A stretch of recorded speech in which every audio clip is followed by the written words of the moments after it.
السلام علیکم ورحمۃ اللہ وبرکاتہ۔ الحمد للہ رب العالمین، والصلاۃ والسلام علی اشرف الانبیاء والمرسلین نبینا محمد وعلی آلہ واصحابہ اجمعین وبعد۔ یقول اللہ سبحانہ وتعالی فاذا قرأت القرآن فاستعذ باللہ من الشیطان الرجیم۔ سورۃ الفاتحہ جو کہ قرآن کریم کی پہلی سورت ہے، اور قرآن کریم کی تلاوت سے پہلے اللہ تبارک و تعالیٰ کا حکم ہے کہ استعاذہ یعنی اللہ تبارک و تعالیٰ کی پناہ حاصل کر لی جائے شیطان سے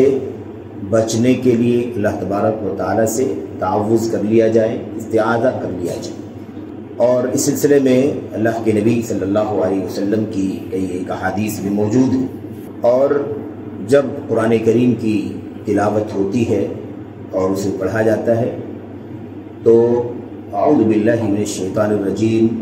کے بعد تسمیہ یعنی بسم اللہ الرحمن الرحیم، اور پھر اس کے بعد قرآن کی تلاوت ہوتی۔ قرآن کی تلاوت سے پہلے اعوذ باللہ پڑھنا واجب ہے، کیونکہ اللہ تبارک و تعالیٰ کا حکم ہے فاستعذ باللہ، اللہ تبارک و تعالیٰ کی پناہ طلب کر لو، اللہ تبارک و تعالیٰ کی حفاظت میں آ جاؤ۔ اس لیے اعوذ باللہ من الشیطان الرجیم کا معنی کیا ہے، اختصار کے ساتھ اسے بھی سمجھ لینا چاہیے اور اس کا اعادہ ہو جانا چاہیے، گرچہ کہ سب لوگ جانتے ہیں۔ اعوذ باللہ،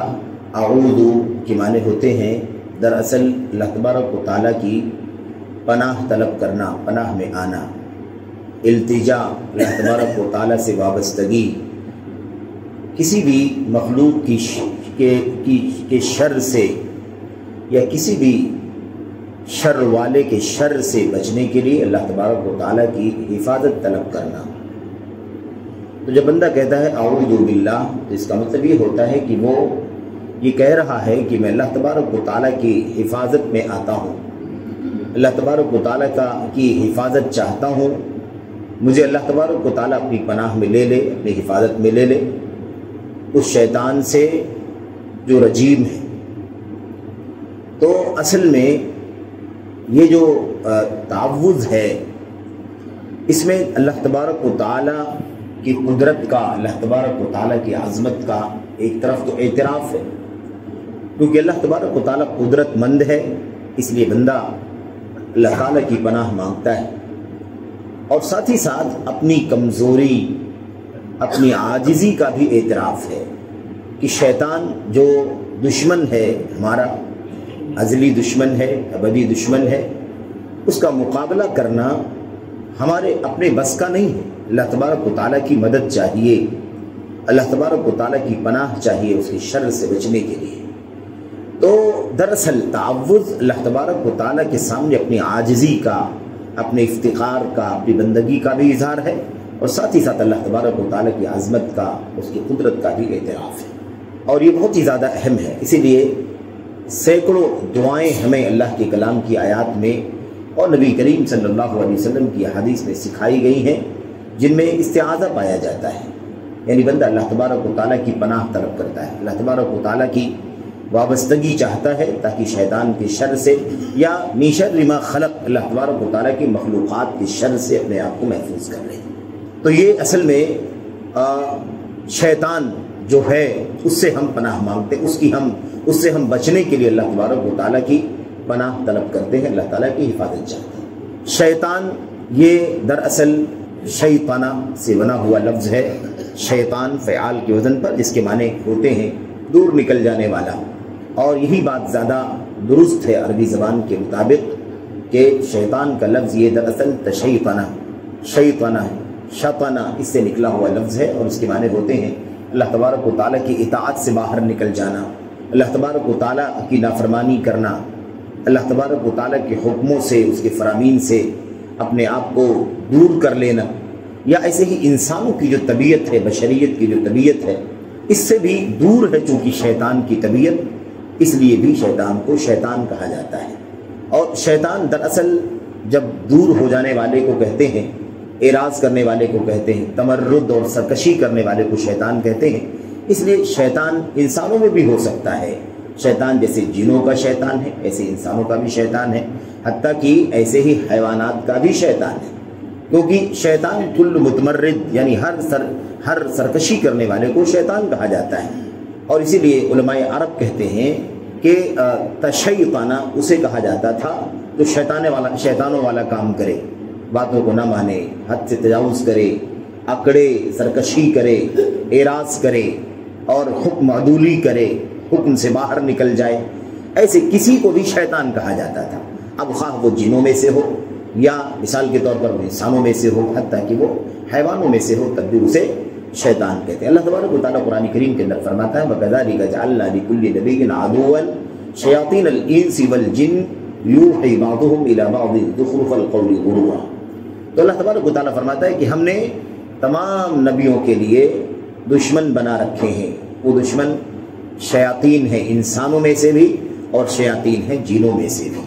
تو جنی شیاطین بھی اللہ کے نبیوں کے دشمن ہیں اور انسانی شیاطین بھی نبیوں کے دشمن ہیں۔ تو آیت کریمہ سے معلوم پڑتا ہے کہ شیاطین انسانوں میں سے بھی ہیں جیسے جناتوں میں سے ہیں۔ آخری صورت کے اندر بھی اللہ تبارک و تعالیٰ نے فرمایا من الجنۃ والناس من شر الوسواس الخناس الذی یوسوس فی صدور الناس من الجنۃ والناس۔ تو جناتوں میں سے ہوں یا انسانوں میں سے ہوں، جو بھی انسانوں کے دلوں میں وسوسہ پیدا کرنے والے ہیں، ایسے خناسوں سے اللہ تبارک و تعالیٰ کی پناہ چاہتے ہیں۔ ایسے ہی اللہ کے نبی صلی اللہ علیہ وسلم سے حضرت جابر بن عبداللہ رضی اللہ تعالیٰ عنہ روایت کرتے ہیں کہ اللہ کے نبی صلی اللہ علیہ وسلم نے مجھ سے فرمایا تعوذ باللہ من شیاطین الانس والجن۔ جابر، اللہ تبارک و تعالیٰ کی پناہ حاصل کرو انسانی شیاطین سے اور جنی شیاطین سے۔ تو جابر کہتے ہیں میں نے کہا اللہ کے نبی صلی اللہ علیہ وسلم اول الانسانی یا اول الانس شیطان، کیا انسانوں میں بھی شیاطین ہوتے ہیں؟ اللہ کے نبی صلی اللہ علیہ وسلم نے فرمایا ہاں، انسانوں میں سے بھی شیاطین ہوتے ہیں، کیونکہ انسان اور جن دو اللہ تبارک و تعالیٰ کی مخلوقات ہیں۔ اب ان میں جو بھی شر پسند ہیں، جو بھی سرکشی کرنے والے ہیں، اپنی اللہ تبارک و تعالیٰ کی بات سے اعراض کرنے والے ہیں، وہ شیطان ہیں، وہ تجاوز کرنے والے ہیں اللہ تعالیٰ کے حکم سے۔ تو بہرحال انسانوں میں بھی شیاطین ہیں جیسے جناتوں میں شیاطین، حتیٰ کہ حیوانات میں بھی نبی کریم صلی اللہ علیہ وسلم نے کتے کے بارے میں ارشاد فرمایا الکلب الاسود شیطان، کالا کتا جو ہے وہ شیطان ہے۔ اور بھی روایتیں ہیں، حضرت عمر بن خطاب رضی اللہ تعالیٰ عنہ کا اپنا اثر موجود ہے کہ ایک مرتبہ انہیں کہیں سفر کرنا تھا تو ان کے ساتھیوں نے یا کہیے کہ ان کی رعایا کے چند خاص لوگوں نے سواری کے لیے ایک برزون جس کو ٹٹو کہا جاتا ہے اسے لایا تاکہ سوار ہو جائیں اور سوار ہو کر کے چلیں اپنے منزل کی طرف۔ تو جیسے ہی سوار ہونا چاہا تو وہ بدک اٹھا اور عمر بن خطاب رضی اللہ تعالیٰ عنہ کو سوار نہیں ہونے دیا۔ پھر دوبارہ کوشش کی، پھر بدک گیا، تیسری بار کوشش کی، پھر بدک گیا۔ تو حضرت عمر بن خطاب رضی اللہ تعالیٰ عنہ نے فرمایا کہ یہ تم سواری کا جانور لے کے آئے ہو یا شیطان لے کر کے آئے ہو؟ یعنی گویا کہ یہ جو جانور ہے، سواری ہے، اسے اپنے مالک کے تابع ہونا چاہیے تاکہ وہ اچھی طرح سے سوار ہو سکے اور اپنی منزل کو پہنچ سکے، لیکن یہ سرکشی کر رہا ہے، ہٹ درمی کر رہا ہے، اس لیے اسے بھی عمر بن خطاب نے شیطان کا۔ بہرحال تو شیطان یہ ہے۔ تو شیاطین جو ہے وہ انسان، جنات، حیوانات سب میں ہوتے ہیں۔ اللہ کے نبی صلی اللہ علیہ وسلم کے حدیثوں سے اس کا پتہ چلتا ہے۔ البتہ انسانی اور جناتی شیاطین میں ایک بہت ہی زیادہ واضح اور نمایاں فرق ہے۔ قرآن کریم کی 3-4 جگہوں بلکہ 3 ہی جگہوں پر حافظ ابن کثیر فرماتے ہیں رحمۃ اللہ علیہ کہ قرآن کریم میں 3 جگہوں پر اللہ تبارک و تعالیٰ نے انسانی شیاطین اور جنی شیاطین دونوں کا تذکرہ کیا ہے، اور تینوں جگہوں پر اس بات کو بھی واضح کیا ہے کہ انسانی شیطان اور ایسے ہی جنی شیطان میں فرق کیا ہوتا ہے۔ اللہ فرماتا ہے ادفع باللتی ہی احسن فإذا الذی بینک وبینہ عداوۃ کأنہ ولی حمیم وما یلقاها الا الذین صبروا وما یلقاها الا ذو حظ عظیم وإما ينزغنك من الشیطان نزغ فاستعذ باللہ انہ هو السمیع العلیم۔ ایک جگہ ہے، ایسی 2 جگہیں اور بھی قرآن کریم کے اندر ہیں، بہرحال 3 جگہوں پر کل۔ تو یہاں آپ دیکھیں فرق یہ ہے کہ انسانی جو شیطان ہوتا ہے چونکہ وہ نظر آتا ہے، ہماری طبیعتوں کا ہے، ہمارے جنس کا ہے، اس لیے اس سے وہ اگر سرکشی کرے، وہ اگر ہٹ دھرمی کرے تو اسے اس کی سرکشی سے باز کرنے کے لیے اچھا معاملہ بھی اس کے ساتھ کیا جا سکتا ہے، حسن سلوک بھی کیا جا سکتا ہے، یا بعض لوگ غلط راستوں سے رشوت وغیرہ بھی دے کر کے اسے سرکشی سے باز رکھ سکتے ہیں۔ لیکن جو جنی شیطان ہے وہ بہت بڑا مکر کرنے والا، بڑا فریبی ہوتا ہے اور نظر بھی نہیں آتا، اس لیے اس کے ساتھ یہ ساری چیزیں نہیں کی جا سکتی ہیں۔ اس لیے اللہ تبارک و تعالیٰ نے انسانی شیطانوں کے بارے میں فرمایا کہ اس کے ساتھ اچھا معاملہ کر لو، اچھا سلوک کر کے اچھے سلوک سے پیش آؤ۔ ہو سکتا ہے کہ وہ جو تمہارا دشمن ہے، تمہارے ساتھ ہٹ دھرمی کا معاملہ کر رہا ہے، تمہارا دوست بن جائے، جگری دوست بن جائے، لیکن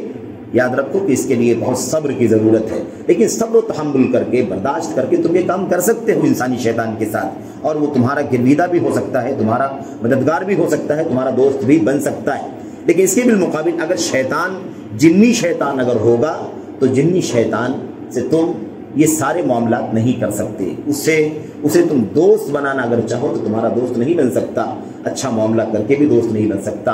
حسن سلوک کے ذریعے بھی دوست نہیں بن سکتا، یا رشوت وغیرہ کا راستہ اختیار بھی کرنا چاہو تب بھی وہ تمہارا دوست نہیں بن سکتا۔ اس لیے اس جنی شیطان سے نجات حاصل کرنے کے لیے تمہیں چاہیے کہ تم اللہ تبارک و تعالیٰ کی پناہ حاصل کرو۔ وَإِمَّا يَنزَغَنَّكَ مِنَ الشَّيْطَانِ نَزْغٌ، اگر شیطان کی طرف سے اگر کوئی وسوسہ تمہیں گھیرتا ہے